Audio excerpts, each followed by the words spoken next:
It's not like open source and closed source are sort of zero sum, right? They're positive sum. So open source sort of helps create, next $1 billion closed source company in a lot of cases.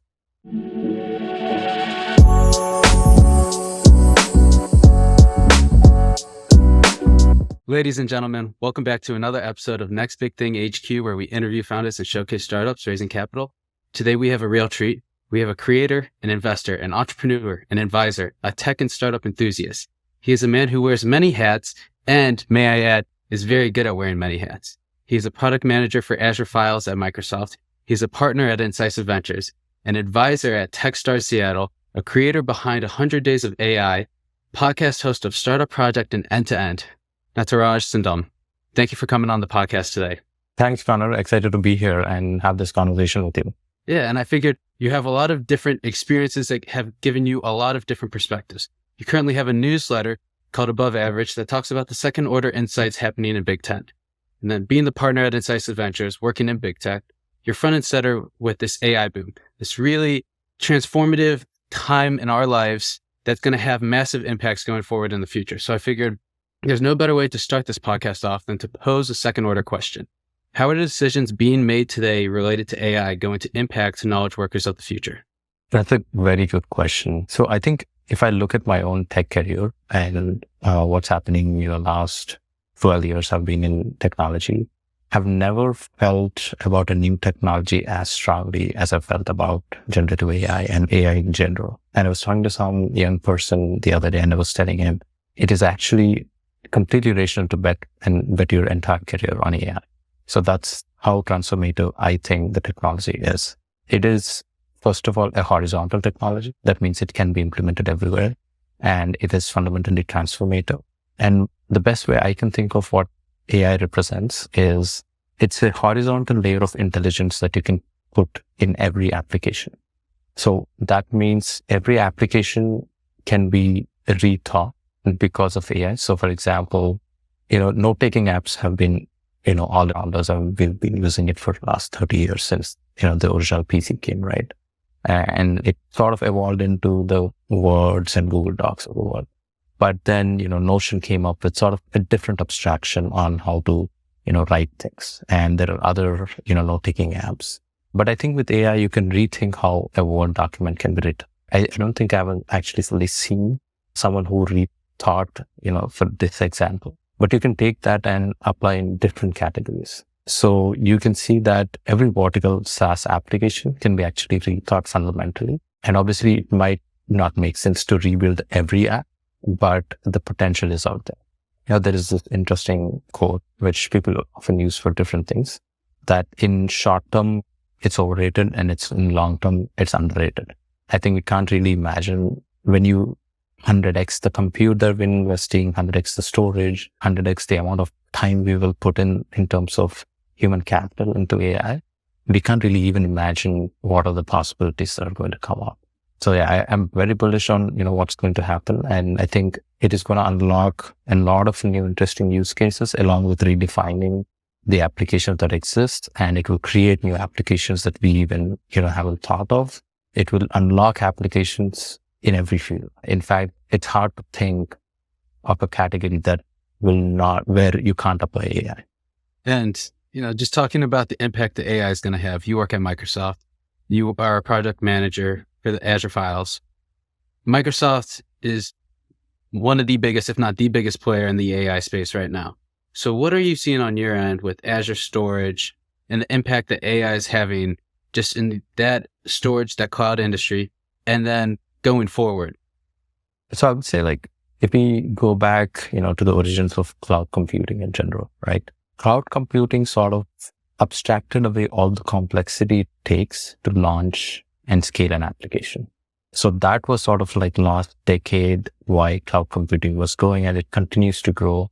If you just purely look at storage, I think 90% of most of data today stored is on premises and it's not actually stored on the cloud. So there's a huge long runway in terms of just the storage opportunity, right? And then if you talk about how AI will change it, I think AI will sort of trigger a new wave of growth for cloud computing. And you're sort of seeing that play out in the markets today because all AI companies, especially if you're building, foundational models, or if you're building applications that require fine tuning of foundation models, you require, humongous amounts of compute. You might require huge amounts of storage. For example, if you are actually building something like a GPT-3, you require petabytes of data to be stored somewhere, right? And it's hard to have an on-premise storage solution where you can store petabytes right now, because everything has moved into cloud. So you're almost saying that there's a new opportunity for storage, there's a new opportunity for cloud computing, and obviously there's a huge requirement of human capital, both product managers and developers and data scientists who understand AI and can implement AI. So I would say the best way to look at it is the AI wave is also going to create a new wave of demand for cloud computing. And you can also see that in terms of how the large three cloud companies have, approached strategic investments into different, foundational model companies. And if you also compare the growth of, for example, Amazon versus Microsoft versus Google, a lot of Microsoft had a different approach versus Amazon had a different approach. Amazon obviously was the first cloud computing player. They've attracted a lot of startups. Now attracting startups is actually table stakes because the startups' investment into compute and storage is much, much, much larger, right? A SaaS product, when you start it out, you require very small storage, you require very small compute, and you can linearly grow as you have more users and require more compute. But if you're a foundational model company, you require humongous amount of compute from the get-go, right? And that is the reason attracting startups has become table stakes for companies. And that's why you see a lot more effort from all the big three and big four cloud companies, and even the smaller cloud companies like, DigitalOcean, even NVIDIA's cloud, try to attract more and more startups, because now startups are actually not a small business in AI. In fact, it's a big business in AI. Getting billion-dollar investments, right? Yeah. And that's one of the reasons, right, why you see billions of dollars of investment at very early stages, because the capital required to get to that 0 to 1 stage is now, drastically changed, especially at the foundational model layer. Yeah. And I think that brings up an interesting point that we'll talk about later on, just about the overall, where value is going to be captured in AI. That's super fascinating. But I do want to talk about, these big players with the cloud services. I feel like there's a little bit of hesitancy for startups to be putting all their data in the cloud services because of, let's say, a trust sort of factor. So how do you think those big players are going to overcome that trust factor? Is it going to be a form of maybe a partnership or investment like Amazon did with Anthropic? I guess what's the route around that? So are you referring to the data that is being put? Or Yes. So I think there are two aspects. If you think about, a company like Anthropic, I think there are two sides of data trust. One is the companies like Anthropic trusting cloud companies. I think right now I would say there's no trust problem for companies like Anthropic trusting, whether Amazon or Google or Microsoft. I think the problem really is on the other side where, when foundational model companies are trying to acquire data from different open sources or closed sources, that's where actually we are seeing that friction. Whether it, there's this interesting data set called Books 3 and Books 4. It's referred to as Books 3 and Books 4. It was used in training, I think, NVIDIA's AI models. And I think the authors of those books are now suing NVIDIA and Hugging Face just because Hugging Face hosted that data on Hugging Face, even though they didn't technically use it. They didn't actually even host it. They had a link to the hosted source of where that data is. So I think the trust factor right now is big on the creators who created the data that is either open or closed versus companies that are using that data and leveraging that to build large language models. I think that's where there is actually a problem. That makes sense. That's fascinating. Well, we got to talk back about AI impacting product managers and developers. How is that going to impact let's say, product managers and developers if you look 5-10 years from now? Because it's a horizontal technology. So it's going to impact just about everyone in some aspects. How do you think products are going to be built going forward now with the use of AI? I think one of the fundamental things I think right now is because when any new sort of category emerges, there's a lot of hype, right? There's a lot of noise. So in terms of if I purely focus on tech product managers, their job right now is going to be to create clarity in terms of how do we actually, deliver value to customers.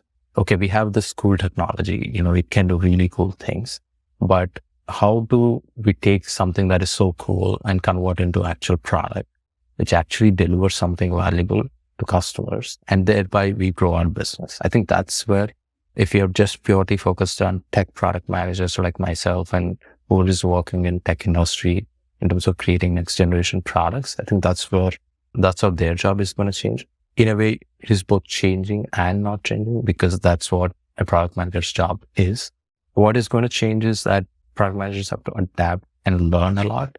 And that's one of the reasons, like I did this project called 100 Days of AI to sort of deeply understand and just, on a surface level, understand what AI is. And then if you just focus on, okay, broadly, what does this mean on a product manager's job or a software developer's job? I think it is going to make both product managers and developers' jobs. So there are a couple of problems right now. Like if you look at, how people operate as a product manager or a developer, there are a couple of problems in the way we work. One is there's a huge context switch problem. We are switching tabs. Everyone has 100 tabs open. It is hard to get deep work done, and you're moving from one problem to another problem. There's an overwhelming from emails, Slack notifications, team notifications. So in all this, I think the effectiveness of a person doing their job has been decreased.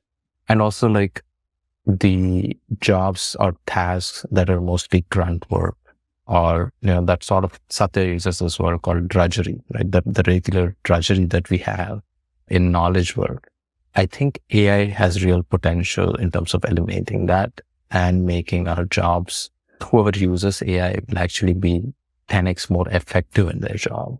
And you can probably enjoy your job better because now you're eliminating the drudgery using AI.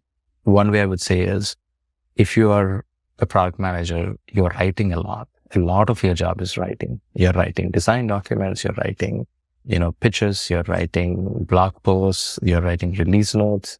I would say writing is, 50% of the job in a lot of product managers' job. If you can write well, you can go from a good manager to a great manager. And tie back into the clarity point. Yeah, you're driving clarity. And sometimes, writing is not, you have to be in a certain state of mind, right? And you're thinking, how am I writing? How is it coming across? So if you just purely look at how better you can make your writing using AI, it makes writing easier, especially the drudgery sort of work, because you just have to do certain things whether or not you like it or not, right? So those part of things will really be eliminated and can be leveraged through AI. I know there's this whole argument of software engineers will be eliminated. I think there is both validity to that argument a little bit, because when you squint and look far out into the future, you can see the technology doing a lot of things. But even like 10 years down the line, I don't see them replacing software engineers. But having said that, it will make software engineers 10x more efficient. That means the overall number of software engineers required will be lower, if assuming that we don't need more software engineers. But if year on year our requirement for software engineers is also increasing, then that sort of might, balance out. So it's really hard to say whether that will, replace jobs. I don't think, at least from the current capabilities of AI, we are not seeing that you can completely replace a software engineer, because there's so many aspects of software engineering when you're actually delivering a production level product. And, one of the examples I recently got to know is, humans, 150 years back, humans who were hired just to do calculations, just to do math calculations. The job was sit and do, addition and subtraction. And then we came up with, different tools which evolved into modern day calculators, and now we have computers. But we still are doing calculations, right? In my job, I do some calculations. I'm sure in your job, you do some calculations, right? We still are doing that, but at a different abstraction level. So I think there will be new jobs created. I'm not too worried, but I think if I'm focusing on like a career advice point of view, before AI eliminates your job, someone who can leverage AI will eliminate your job. So it's your duty for your career to understand AI, to be effective with it, understand how you can use it better than others, understand, more deeply than others. I think that still matters. It's, I guess a simple analogy is kind of like the invention of the tractor, right? If you're a farmer, you don't know how to use a tractor. Well, the other farmer who knows how to use the tractor is probably going to be able to produce more and make more money than buy up your land just because he has a tractor and he's way more productive. So you have to learn the tools. And I do have this belief that 80% of the work we do in corporate it's kind of considered grunt work. It can be automated, but there's a 20% that's much more creative, where it's going to be extremely hard to replace that because you can't really just swap in and out creativity. Creativity is very unique. And I think that's where going forward, whoever's the most creative, whoever's the best problem solver, thinks outside of the box, is going to really have an advantage just with the problems that come up. 100% agree. So let's talk about 100 Days of AI project. What are some of the insights you've learned doing the 100 Days of AI project? And I'll mention that in the 100 Days of AI project, and examples of what you teach is using OpenAI to convert a newsletter to an audio podcast, figuring out how to prompt right to get the desired output, extracting insights from audios, videos, podcasts, and translating them into a text file so you can read it. So what are some of the incredible insights that you've learned, I guess, that's also helped you be more productive going forward? I would say there are a lot of techniques. First of all, I would say if you're in knowledge work, understanding how to better prompt is a superpower right now. And I've written about this, and I've written about, what are the principles that drive actually better prompt engineering. And I think that's a big takeaway. I think, and anyone can learn it. It's a simple blog post that, they can check out on my website. And it's pretty powerful when you really exploit, prompt engineering. And then opportunity in terms of like business value and customer value, I would say, we are seeing a lot of hype around startups raising billions of dollars, but I sort of came back or took away that there's a big long tail opportunity right now. Very, very big long tail opportunity where individuals, strong software engineers, full stack software engineers can create multi-million-dollar businesses using, OpenAI or Anthropic or Google Gemini. And this opportunity is going to be there for 3 to 4 years, in my opinion. Where you can really deliver strong, very high value with very small teams. And this also... Can you give an example? Like, for example, you take the couple of first of my blog posts, right? You just take a podcast, and if you just look at creating a podcast as a workflow, you can automate pretty much every part of creating a podcast except the recording part. So guest research, from guest research to questions. Then let's say you have the recording, from recording to transcript to publish to socials to distribution to promotion in different channels. All of this can be one app. I haven't seen one app that has been created yet, even though like people are attacking this as guest research. I've seen an app for guest research. Then someone says, I've seen an app for transcripts and, putting that in socials. Then there's an app where people will give you opportunity to run Facebook ads or Google ads to promote the podcast. So you can combine all that into one app, and it doesn't take more than 2 developers or 1 developer to do that. So it's yet to be done. It's pretty open and wide open, idea there. Now you can apply the same logic to a lot of workflows that are out there. And I've written like every blog post at the end, I write the ideas that I get as, AI ideas that you can probably pick and work on. There are a lot of small applications around e-commerce. These are developed and hosted or primarily targeted on Shopify's marketplace. Just taking a product and converting into product images is a big idea. And all you have to do is understand how to use text to image or image to image APIs.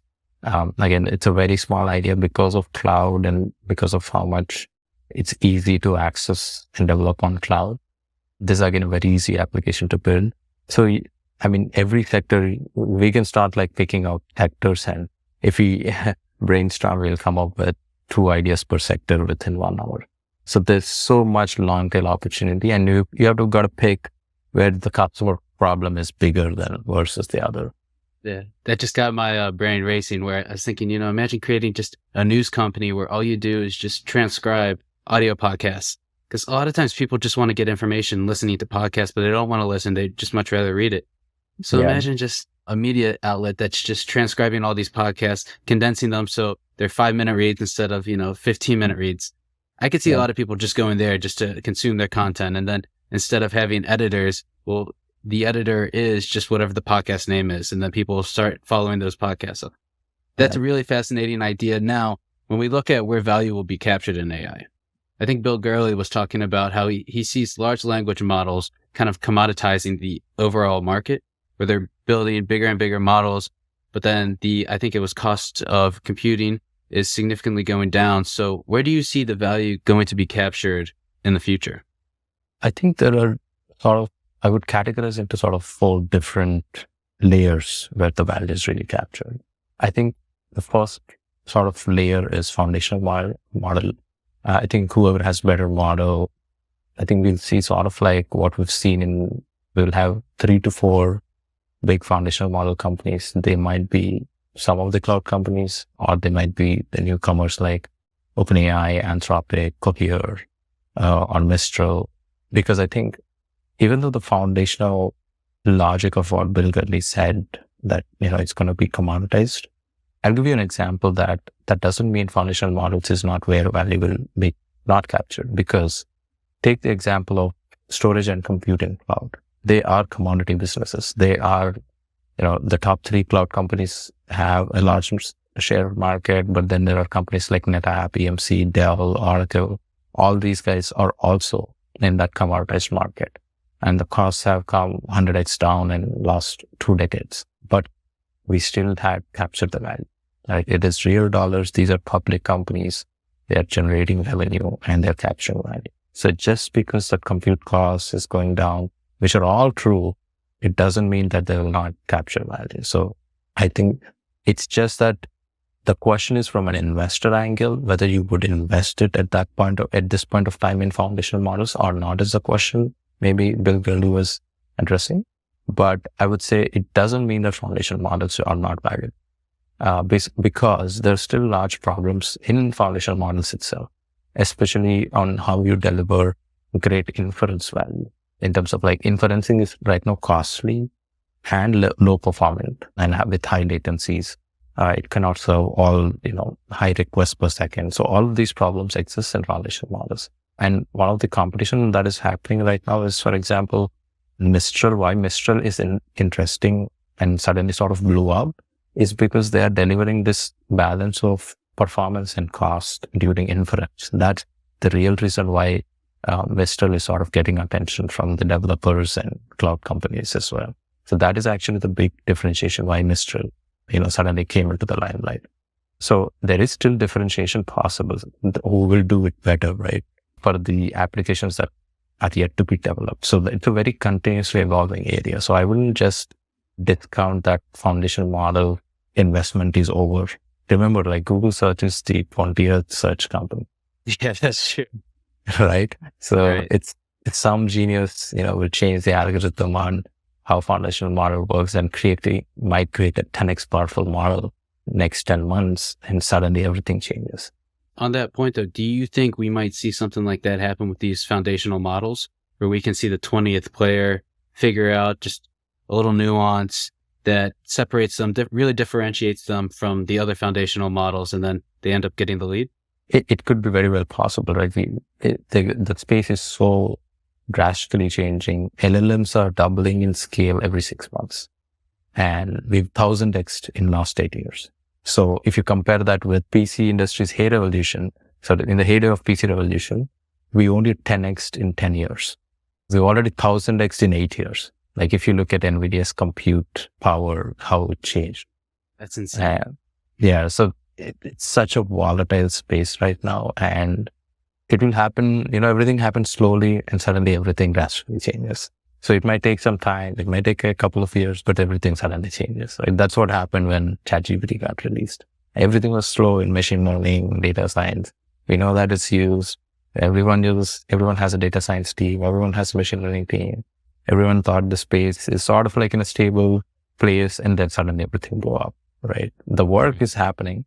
So yeah, I would not discount foundational models. The other reason I've heard that not just Bill Gurley, but someone else was pointing this out is that Meta doing open source is actually to reduce the value of other foundation models. And I actually don't think that will also be possible because Why? production level, applications require incentive structure, a profitable incentive structure. So even though open source, and I believe in open source and I love open source, what happens is from open source come closed source companies. Like OpenAI. Even they're not open source, but the reason they have their own reason why they're not open source. But didn't they start off as open source? That was their mission in the beginning. True, but if you read the emails and what they sort of talked about, it doesn't say open source. It says that they want to be open and it has to benefit everyone. That's where their sort of core ideology, as I understand it. And open source they said we'll do open source as and when it fits. And even if you look like other industries where, every industry, every category has their open source equivalents, right? There is GitHub and the open source version of it was GitLab. But do you use truly open source GitLab? No, you use the enterprise version of the GitLab that is run by a group that is organized as a company, right?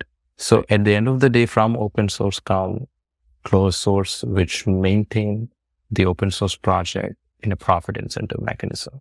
So it doesn't fully, destroy the value coming out of it, right? So that's also like a counterpoint to what the mainstream is saying that because Meta is launching, the value of foundation models is going to go to zero. No, that's not true. Like you take any database, for example, every database company that sort of the modern database company started from open source.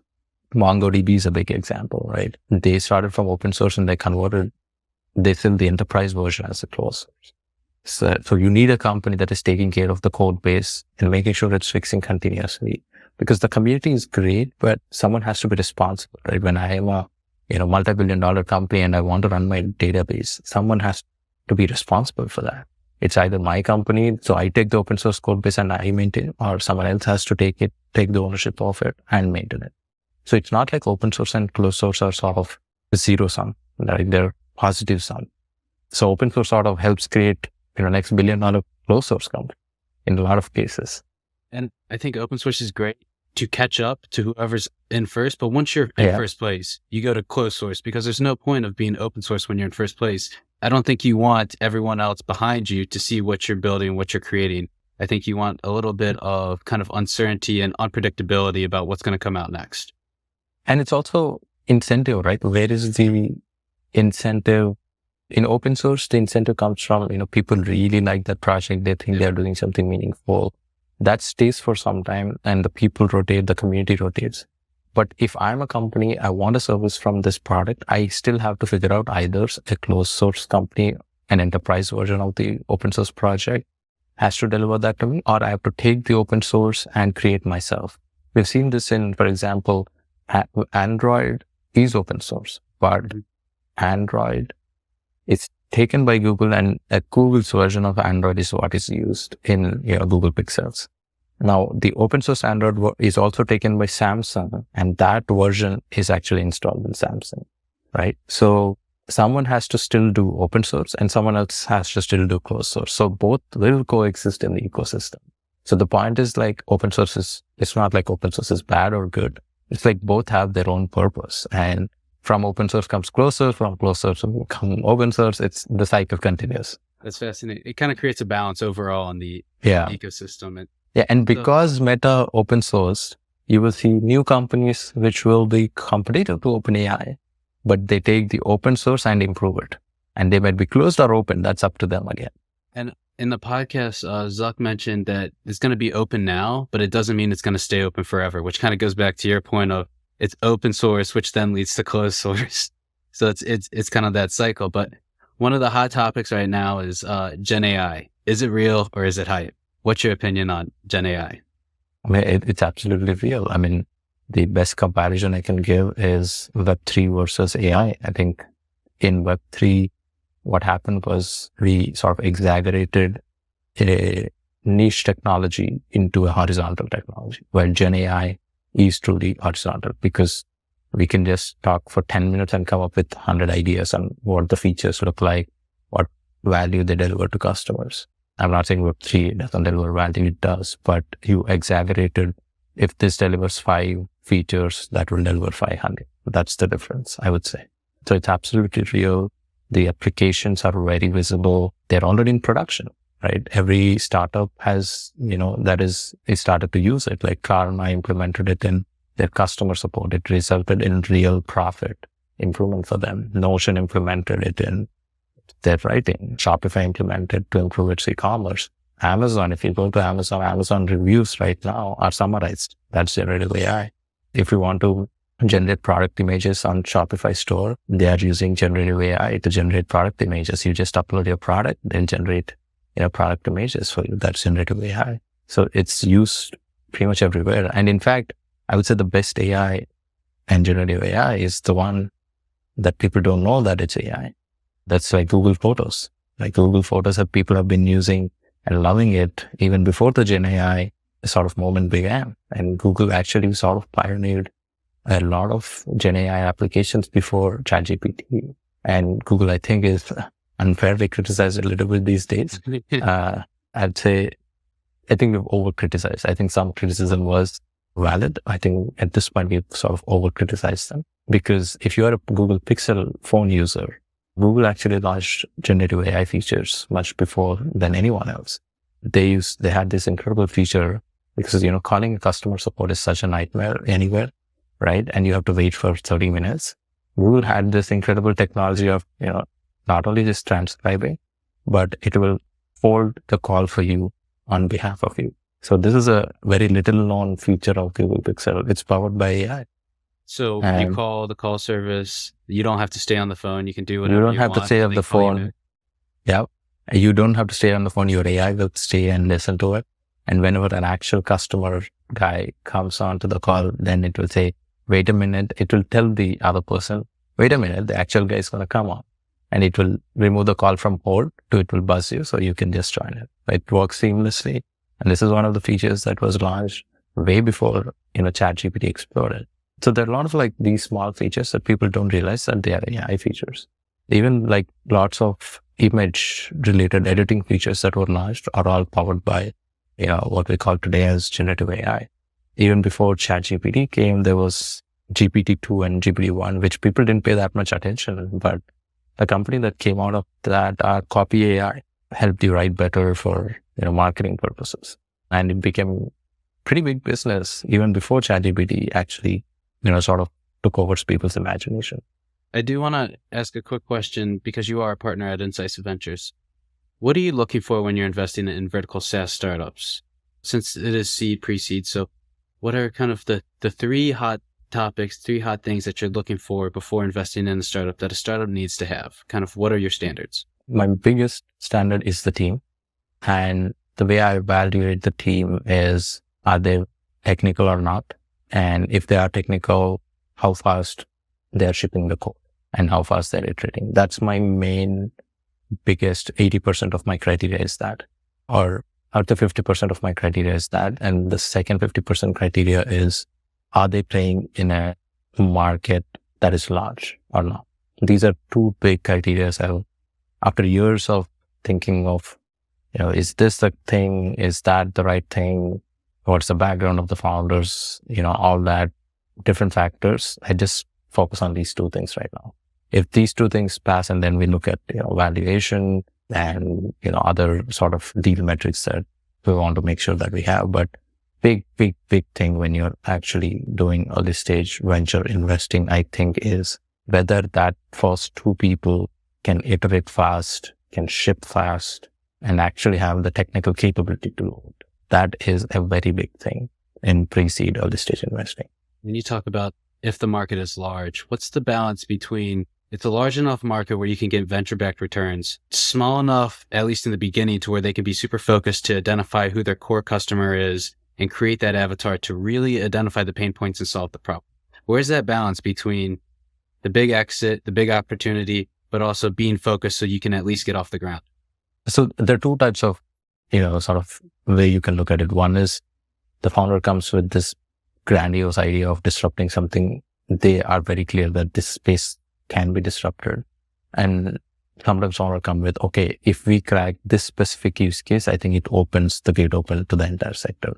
So you could say one is sort of top down and one is sort of bottom up.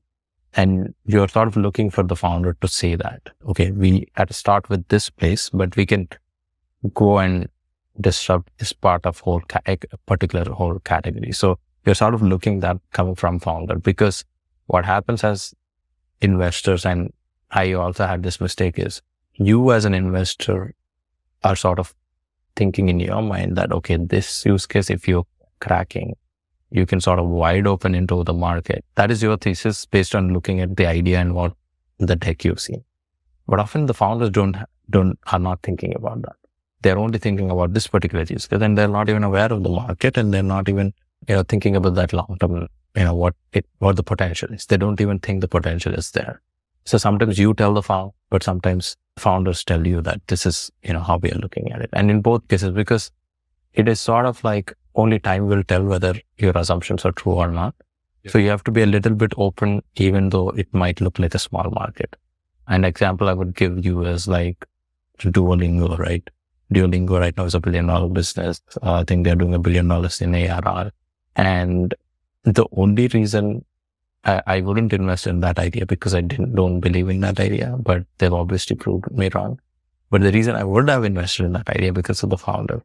The founder is extremely technical. He sold his last company to Google. His company created what you see as, the reCAPTCHAs when you log into a website. So someone who does that at a very early stage in his career is someone you want to back, because of their shipping velocity and their understanding of technology and how fast they're iterating on product.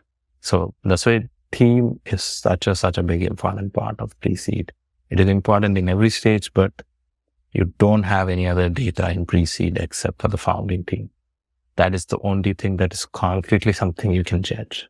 That's very interesting. I always knew that you always hear stories of how important the team is, but to know, I think it's the emphasis on if they're technical or not, and the speed at which they can iterate and then ship.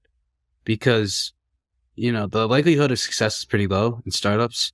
So the only way to increase that is if you can ship more often, you can iterate more, and you can truly figure out what the real pain points are and what can solve the customer's problems in order to grow, get to the next level. That's exciting. Now, I want to get into the next segment, which I'm super excited about, overrated versus underrated. I'm going to list off a couple rapid questions, and you're just going to say overrated versus underrated. You Sure. ready? Yeah.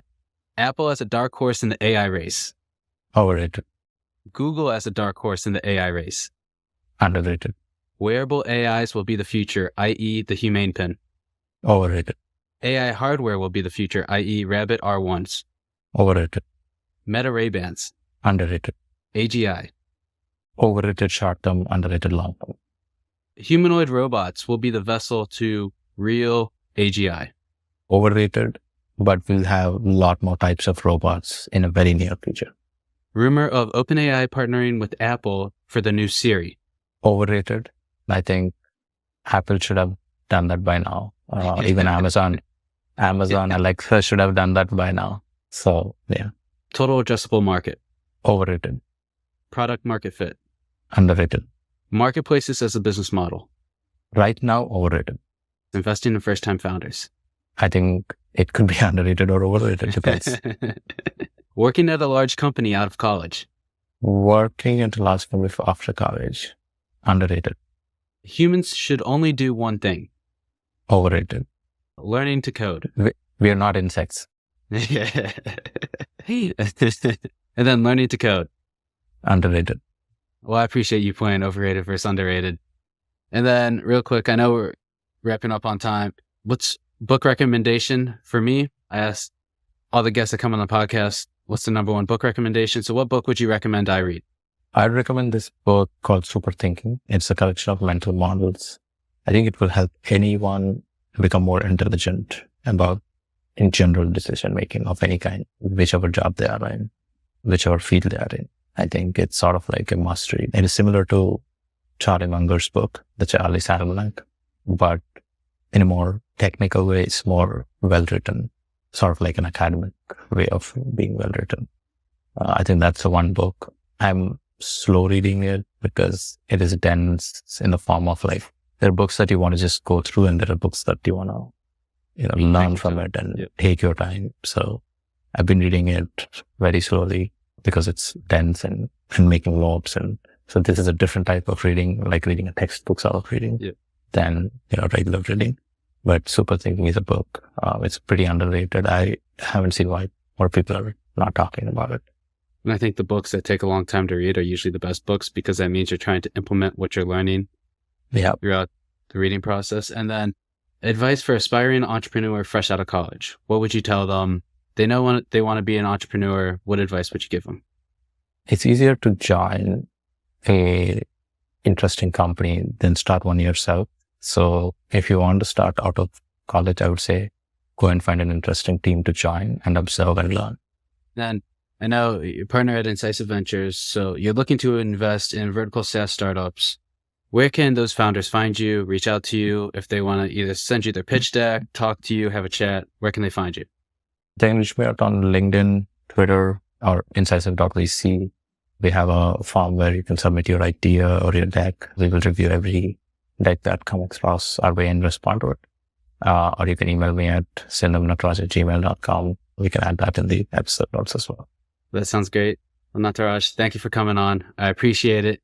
Yeah, I'm excited to watch, the progress and the rate of change at which AI will continue to grow in the future. Yeah, thanks, Connor. Thanks for having me. I think you've been an amazing guest, and I'm looking forward on what you'll do with the podcast. Until next time, see you, everyone. Bye-bye.